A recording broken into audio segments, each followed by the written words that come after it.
CEH 29 questions. If you hesitate here, you will hesitate on exam day. Pause before the reveal, lock in your answer, then stay for the explanation.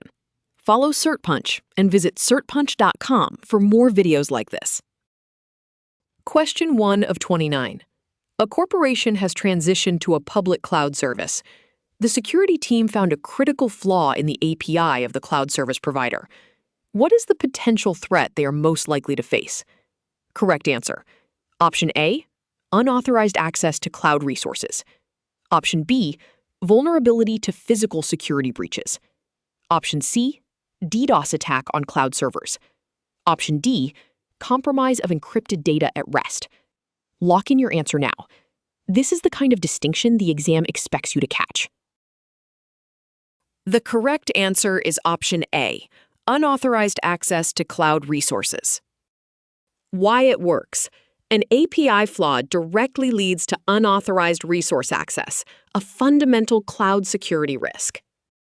Question 2 of 29. You've been hired as a certified ethical hacker, CEH, by a large multinational corporation to investigate the unauthorized access of sensitive data from their web application. You discover that the web application uses a custom authorization scheme involving token-based authentication. The system issues tokens, which expire after 30 minutes.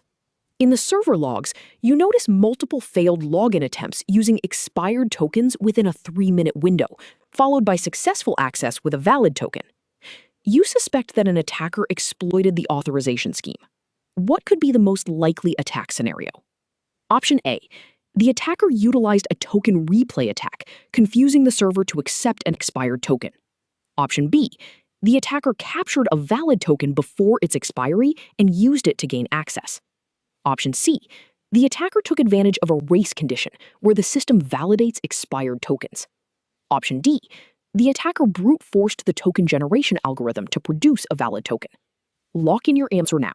This is the kind of distinction the exam expects you to catch. The correct answer is option B. The attacker captured a valid token before its expiry and used it to gain access. Why it works. Capturing a valid token before expiry allows an attacker to bypass the authentication mechanism successfully. Question 3 of 29. A multinational corporation provides its employees with mobile devices to support remote work and enhance productivity. Recently, the security team detected suspicious activities indicating potential vulnerabilities in the mobile platforms, raising concerns about unauthorized access and data leakage. The team is tasked with identifying advanced hacking techniques targeting mobile platforms and implementing robust measures to enhance mobile security and prevent intrusions. Given the scenario described, which sophisticated hacking technique, resembling a scenario-based attack, poses the greatest challenge for the security team to detect and mitigate effectively, potentially compromising the security of the multinational corporation's mobile platforms? Option A. Jailbreaking/rooting, exploiting vulnerabilities to remove software restrictions on mobile devices, allowing installation of unauthorized apps and access to restricted functions. Option B. Man-in-the-middle, MITM, attack, interfering with communication between mobile devices and corporate servers to intercept sensitive data, such as corporate emails and documents. Option C. Clickjacking attack, embedding malicious links or buttons in legitimate apps to trick users into performing unintended actions, such as providing credentials or authorizing transactions. Option D. Remote access Trojan, RAT, implanting malicious software on mobile devices to gain unauthorized remote access and monitor user activities, such as keystrokes and screen capture. Lock in your answer now. This is the kind of distinction the exam expects you to catch. The correct answer is option D, Remote Access Trojan, RAT, implanting malicious software on mobile devices to gain unauthorized remote access and monitor user activities, such as keystrokes and screen capture. Why it works. A RAT provides stealthy, persistent remote access, making it highly challenging to detect on mobile devices. Question 4 of 29. Following an attack on its mobile infrastructure, an e-commerce company is reconsidering its mobile security strategies. In an event where an attacker has been able to gain partial root access to the mobile application, which of these tactics will offer the most effective barrier to additional exploitation? Correct answer. Option A. Implementation of certificate pinning to protect against man-in-the-middle (MITM) attacks. Option B. Implementing a mobile application management solution to control access rights and user permissions. Option C. Leveraging secure coding practices and automated code review processes in the development stage. Option D. Conducting regular vulnerability assessments and penetration testing on the mobile application. Lock in your answer now. This is the kind of distinction the exam expects you to catch. The correct answer is option A. Implementation of certificate pinning to protect against man-in-the-middle (MITM) attacks.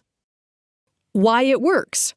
The correct answer is right, because certificate pinning protects MITM attacks, which are a major risk after root compromise. Question 5 of 29. You are conducting a vulnerability assessment in a segmented internal network. When scanning a set of IPs using the NBT scan tool, you discover multiple devices responding with NetBIOS names, but only one of them has the entry in its response. What does this indicate about that specific host? Correct answer. Option A. It is the Domain Master Browser, or Primary Domain Controller, PDC. Option B. It has disabled NetBIOS over TCP/IP, resulting in limited response. Option C. It is the local system from which the scan is being run. Option D. It is a rogue DHCP server impersonating a legitimate host. Lock in your answer now. This is the kind of distinction the exam expects you to catch. The correct answer is option A. It is the Domain Master Browser, or Primary Domain Controller, PDC. Why it works?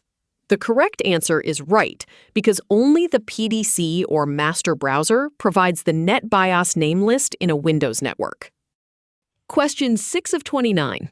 You have recently been hired as an entry-level IT technician in a large corporation.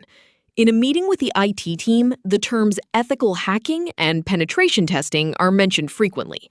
Later, a colleague explains to you that the main difference between the two is based on their goals. What is the primary goal of an ethical hacker in comparison to a penetration tester? Correct answer, option A. An ethical hacker is primarily focused on securing the system, while a penetration tester tries to exploit the system's vulnerabilities. Option B. An ethical hacker seeks to bring the system down, while a penetration tester is focused on improving system security. Option C.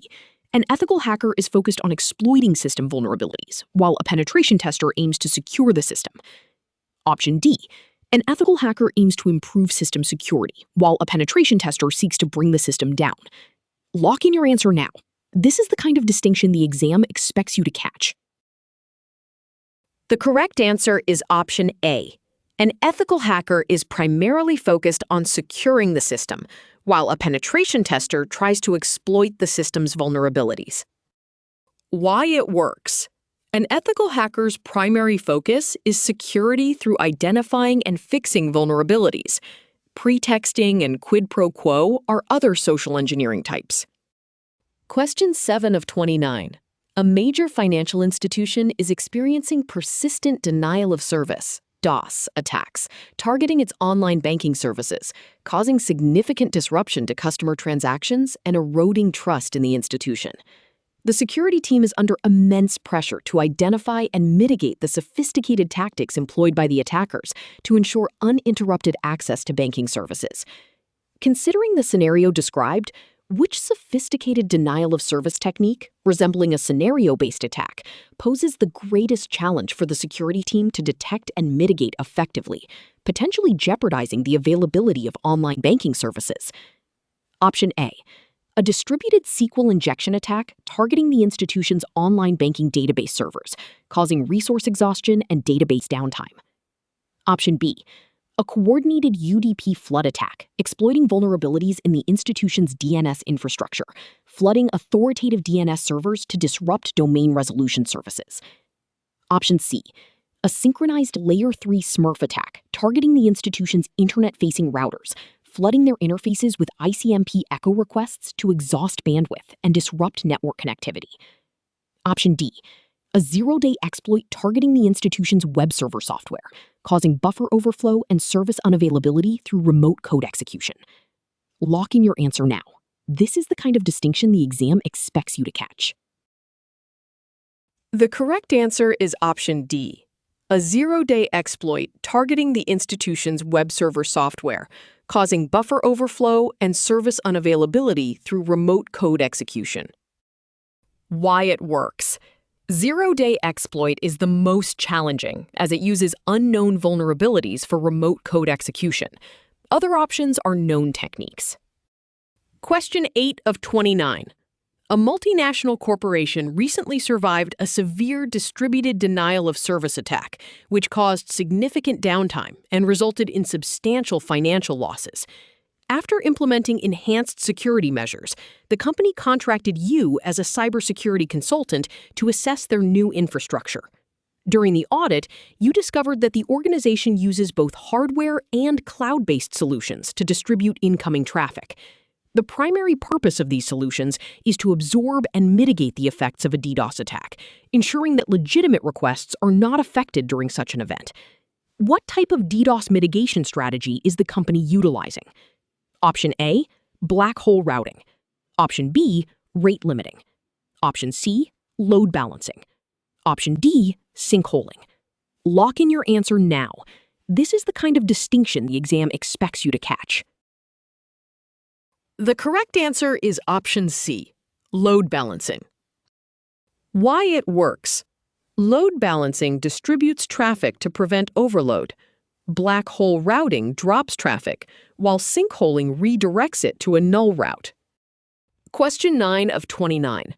You have recently joined as a cybersecurity analyst at a multinational corporation. Your role includes regular vulnerability assessments of the company's wide-ranging IT infrastructure. During one of these assessments, you employ the Nessus scanner.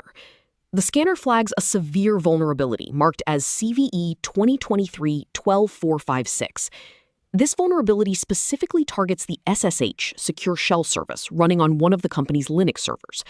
With a CVSS score of 9.0, the vulnerability poses a substantial risk. Most concerning is its ability to allow potential remote code execution.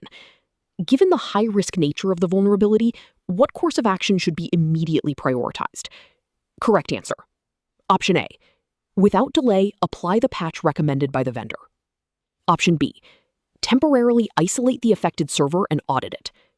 Option C. Commence a manual inspection of the discovered SSH service vulnerability. Option D. Establish a backup SSH service on another server. Lock in your answer now. This is the kind of distinction the exam expects you to catch. The correct answer is option A. Without delay, apply the patch recommended by the vendor. Why it works. Patching the vulnerability immediately is critical to prevent exploitation and remote code execution. Question 10 of 29. A new wireless client is configured to join an 802.11 network.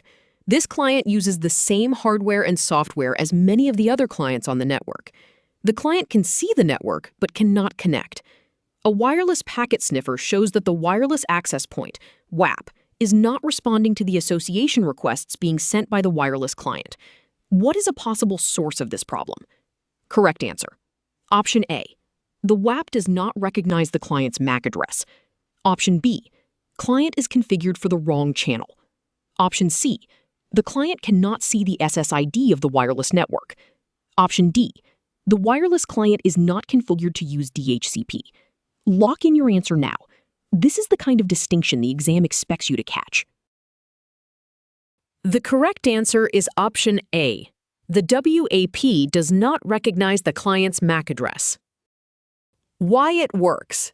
The WAP likely has MAC filtering enabled and does not recognize the client's MAC address, blocking association. Question 11 of 29. A senior executive receives a personalized email with the subject line that reads, Annual Performance Review 2024. The email contains a downloadable PDF that installs a backdoor when opened. The email appears to come from the CEO and includes company branding. Which phishing method does this best illustrate? Correct answer. Option A. Whaling attack aimed at high-ranking personnel. Option B. Broad phishing sent to all employees. Option C. Email clone attack with altered attachments. Option D. farming using DNS poisoning. Lock in your answer now. This is the kind of distinction the exam expects you to catch. The correct answer is option A, whaling attack aimed at high-ranking personnel. Why it works. A whaling attack targets high-ranking personnel, like impersonating a CEO to trick a senior executive. Question 12 of 29. A prominent healthcare organization relies on mobile platforms to access electronic health records, EHR, and facilitate communication among healthcare professionals. Recently, the security team detected suspicious activities indicating potential vulnerabilities in the mobile platforms, raising concerns about unauthorized access to sensitive patient data and potential breaches of medical privacy laws. The team is tasked with identifying advanced hacking techniques targeting mobile platforms and implementing robust measures to enhance mobile security and protect patient confidentiality. Given the scenario described, which sophisticated hacking technique, resembling a scenario-based attack, poses the greatest challenge for the security team to detect and mitigate effectively, potentially compromising the security of the healthcare organization's mobile platforms? Option A, bluejacking, exploiting Bluetooth connections to send unsolicited messages or malicious links to nearby mobile devices, potentially compromising device security and data integrity. Option B, app spoofing, impersonating legitimate healthcare apps to trick users into providing sensitive information, such as medical history or insurance details.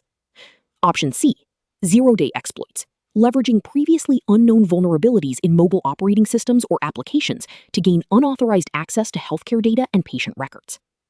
Option D, side-channel attack, exploiting physical characteristics of mobile devices, such as power consumption or electromagnetic emissions, to extract sensitive data, such as encryption keys. Lock in your answer now. This is the kind of distinction the exam expects you to catch. The correct answer is option C, zero-day exploits, leveraging previously unknown vulnerabilities in mobile operating systems or applications to gain unauthorized access to healthcare data and patient records. Why it works. Zero-day exploits are challenging because they use unknown vulnerabilities, making them hard to detect and mitigate. Question 13 of 29. Which service in a PKI will vouch for the identity of an individual or company? Option A, KDC. Option B, CBC. Option C, CR. Option D, CA. Lock in your answer now. This is the kind of distinction the exam expects you to catch. The correct answer is option D, CA. Why it works. A certificate authority, CA, issues digital certificates to verify identities in a PKI, vouching for the authenticity of the certificate holder. Question 14 of 29. Some clients of TPN-QM-SA were redirected to a malicious site when they tried to access the TPN-QM main site. Bob, a system administrator at TPN-QM-SA, found that they were victims of DNS cache poisoning. What should Bob recommend to deal with such a threat? Option A, the use of security agents in clients' computers. Option B, the use of DNSSEC. Option C, client awareness. Option D, the use of double-factor authentication. Lock in your answer now. This is the kind of distinction the exam expects you to catch. The correct answer is option B, the use of DNSSEC. Why it works. DNSSEC is the correct solution as it digitally signs DNS records, ensuring data integrity and authenticity to prevent cache poisoning attacks. Question 15 of 29. An incident investigator asks to receive a copy of the event logs from all firewalls, proxy servers, and intrusion detection systems, IDS, on the network of an organization that has experienced a possible breach of security. When the investigator attempts to correlate the information in all of the logs, the sequence of many of the logged events do not match up. What is the most likely cause? Option A, proper chain of custody was not observed while collecting the logs. Option B, the attacker altered or erased events from the logs. Option C, the network devices are not all synchronized. Option D, the security breach was a false positive. Lock in your answer now. This is the kind of distinction the exam expects you to catch. The correct answer is option C. The network devices are not all synchronized. Why it works. Unsynchronized network device clocks cause timestamp discrepancies in logs, making event correlation difficult and obscuring the attack sequence. Question 16 of 29. A cybersecurity team is assessing an organization's network for misconfigurations. During the enumeration process, they use a tool that sends a request to UDP port 161 and receives a large list of software names installed on remote devices. The operation is successful due to the use of a publicly known community string. What enabled this enumeration technique to work so effectively? Option A. The organization was using unencrypted FTP services to store software data. Option B. The SNMP agent was misconfigured to log trap messages in plain text. Option C. The SNMP agent allowed anonymous bulk data queries due to default settings. Option D. The SNMP manager had access to encrypted Windows registry keys remotely. Lock in your answer now. This is the kind of distinction the exam expects you to catch. The correct answer is option C. The SNMP agent allowed anonymous bulk data queries due to default settings. Why it works. The SNMP agent's default settings allowed anonymous bulk queries, enabling enumeration of sensitive data without authentication. Question 17 of 29. A logistics company recently found that some of its fleet vehicles equipped with smart locking systems were compromised, leading to vehicle thefts. The cybersecurity team suspects that attackers captured unique signals emitted by the key fobs during regular usage. To effectively confirm and prevent this attack in the future, what should the security team prioritize? Correct answer, option A. Monitor wireless signals for abnormal jamming or interference. Option B. Implement a secure firmware update on each vehicle's onboard control system. Option C. Increase physical surveillance around vehicle parking areas.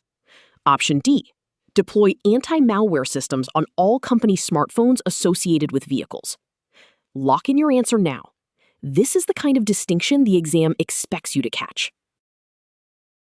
The correct answer is option A. Monitor wireless signals for abnormal jamming or interference. Why it works.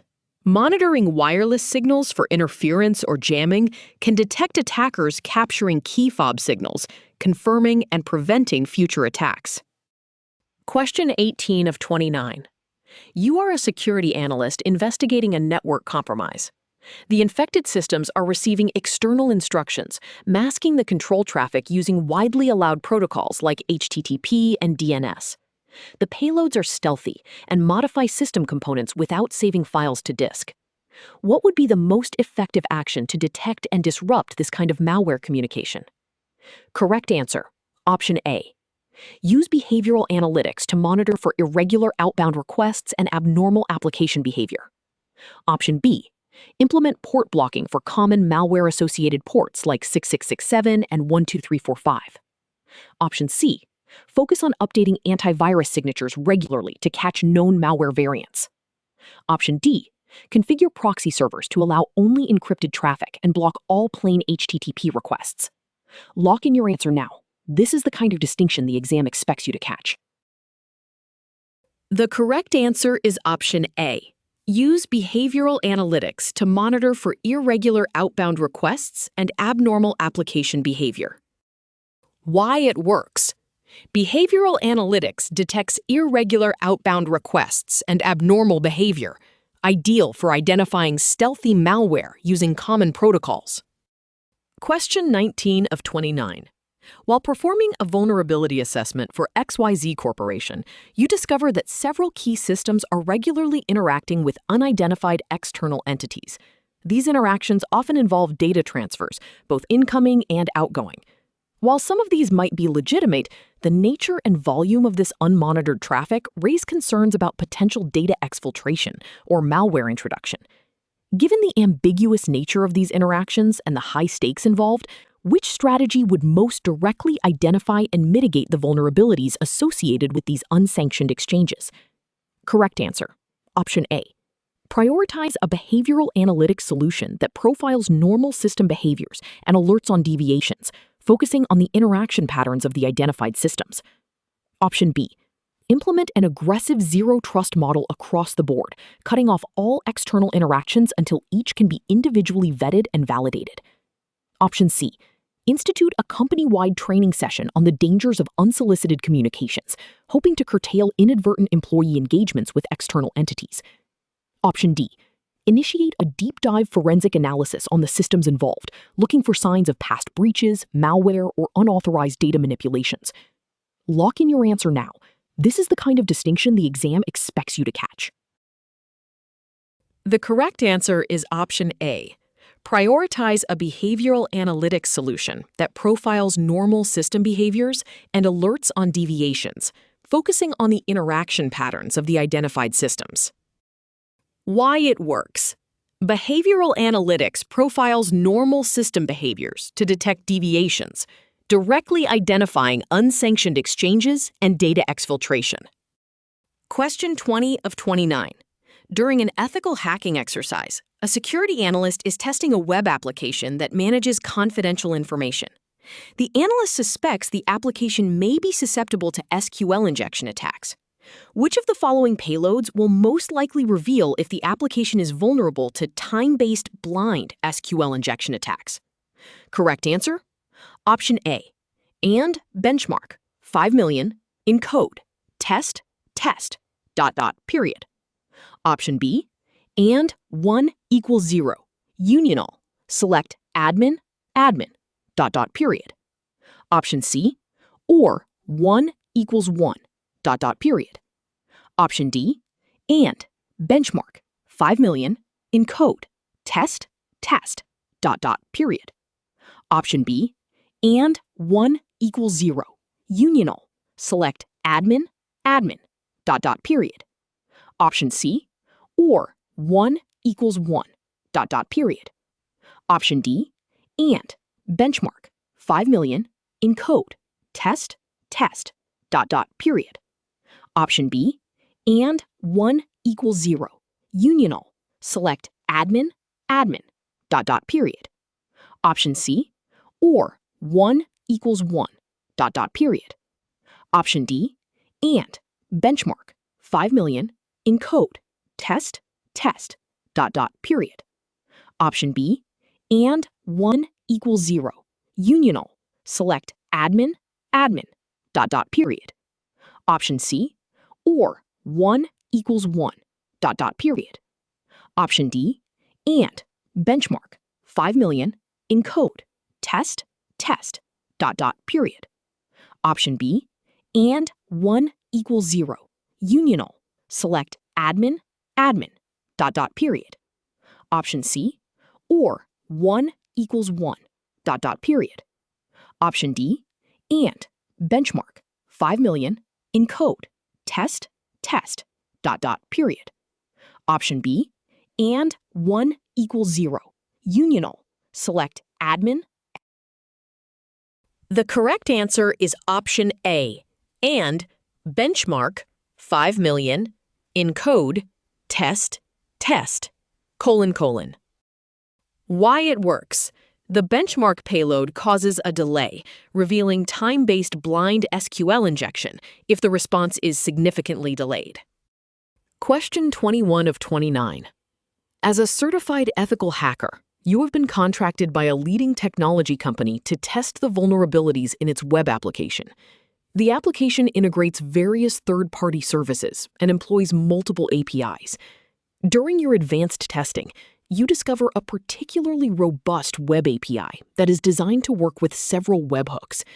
Additionally, you find that the server has a web shell planted for legitimate administrative tasks.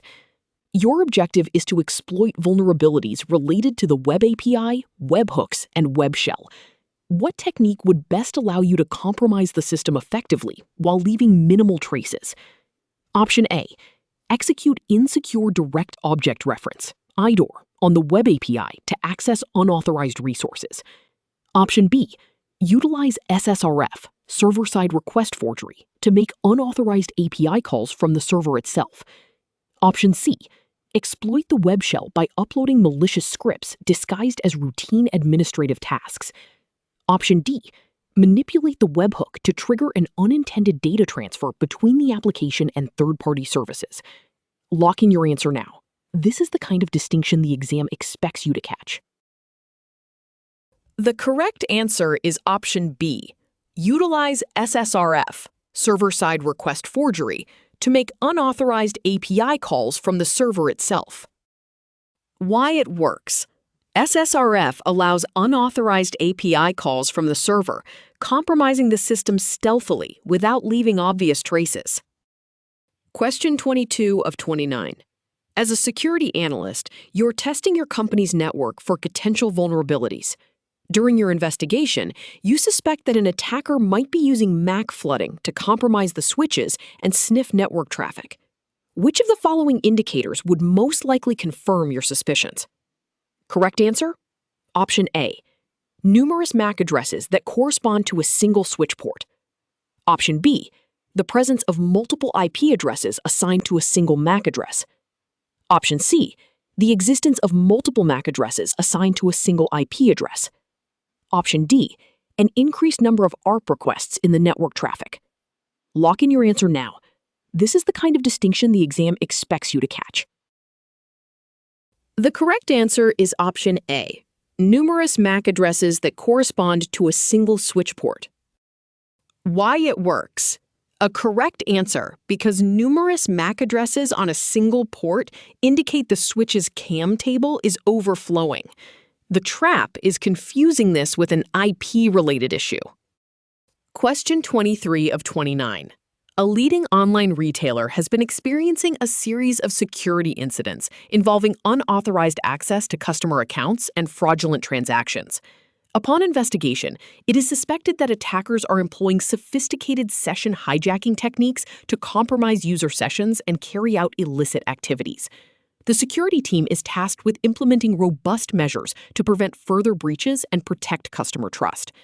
Given the scenario described, which advanced session hijacking technique, resembling a scenario-based attack, poses the greatest challenge for the security team to detect and mitigate effectively, potentially compromising the security of online transactions on the retailer's website? Option A.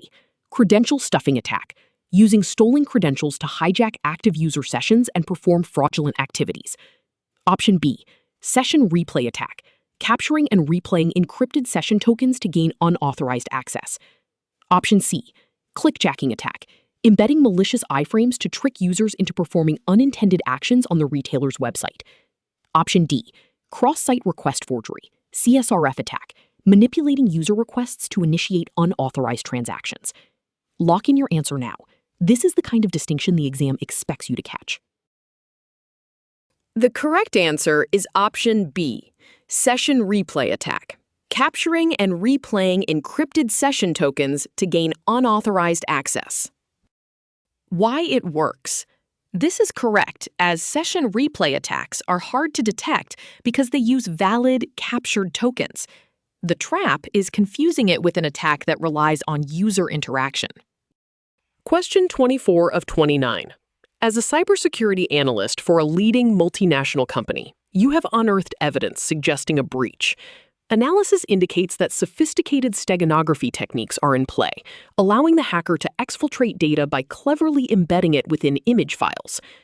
Confronted with the deceptive nature of steganography and its potential implications, which course of action offers the best chance to detect and counteract this clandestine threat? Option A. Leverage a network traffic analyzer, keenly observing the nuances of outbound traffic for any irregularities suggestive of data exfiltration. Option B.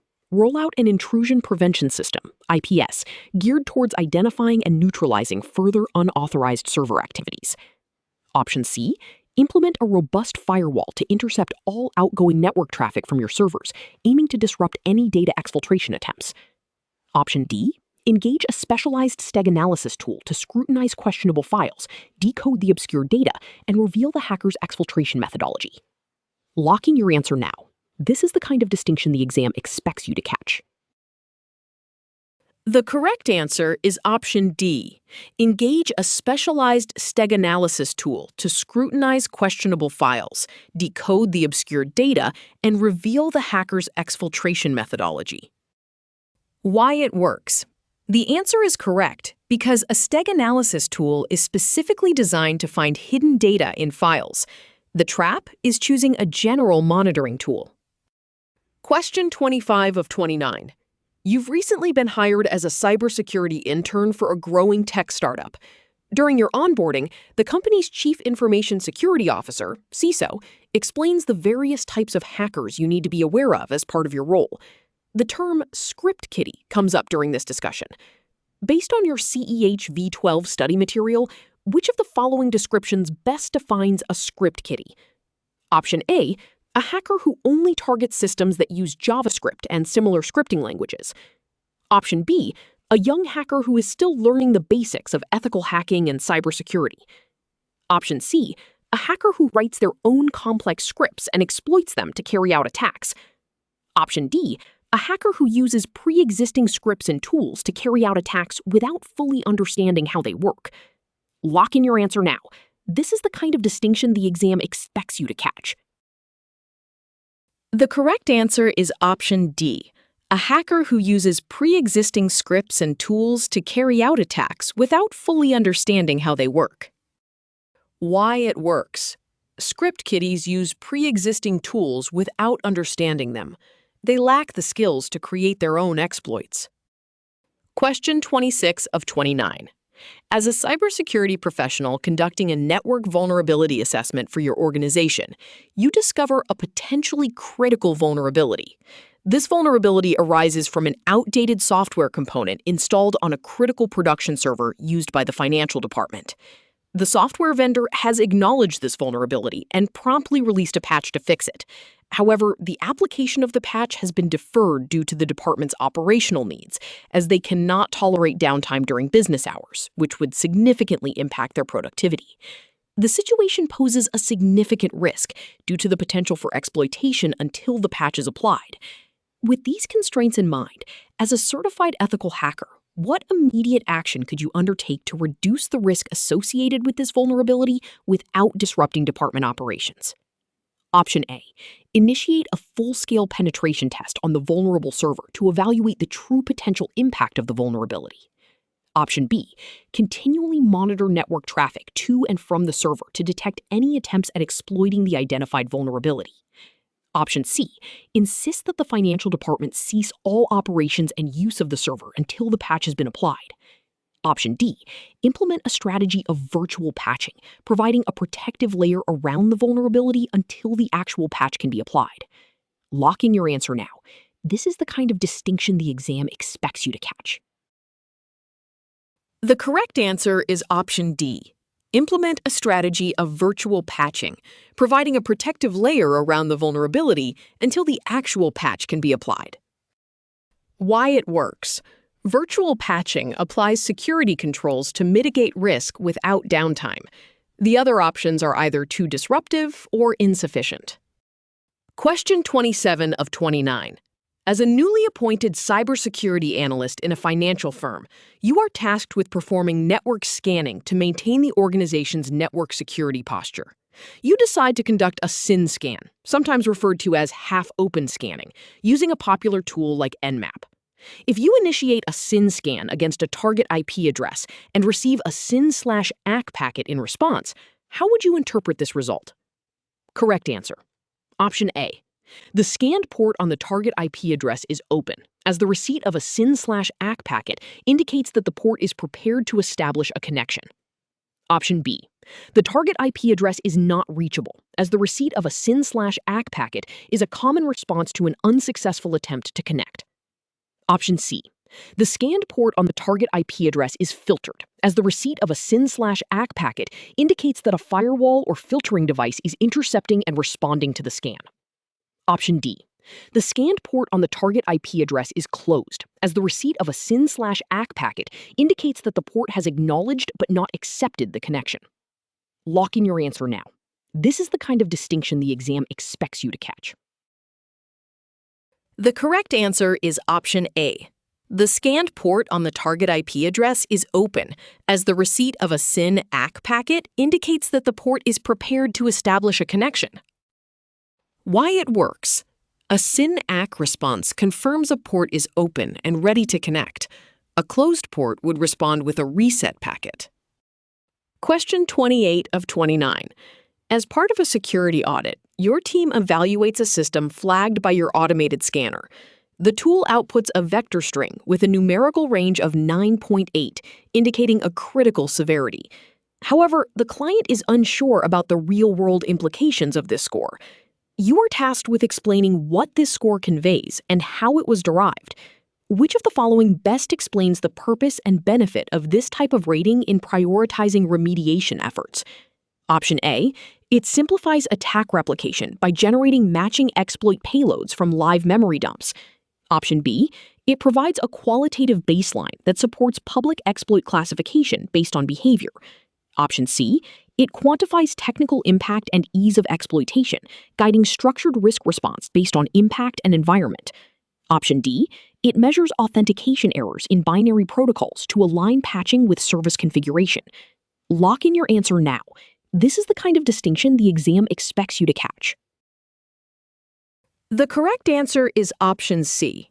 It quantifies technical impact and ease of exploitation, guiding structured risk response based on impact and environment. Why it works. Option C is correct, because CVSS scores quantify technical impact and exploitability to guide risk-based remediation priorities. Question 29 of 29. A cybersecurity company wants to prevent attackers from gaining information about its encrypted traffic patterns. Which of the following encryption algorithms should they utilize? Correct answer. Option A, AES. Option B, DES. Option C, RSA. Option D, HMAC. Lock in your answer now. This is the kind of distinction the exam expects you to catch. The correct answer is option A, AES. Why it works. AES is correct because it provides strong encryption to obscure traffic patterns, while RSA is for key exchange, not encryption.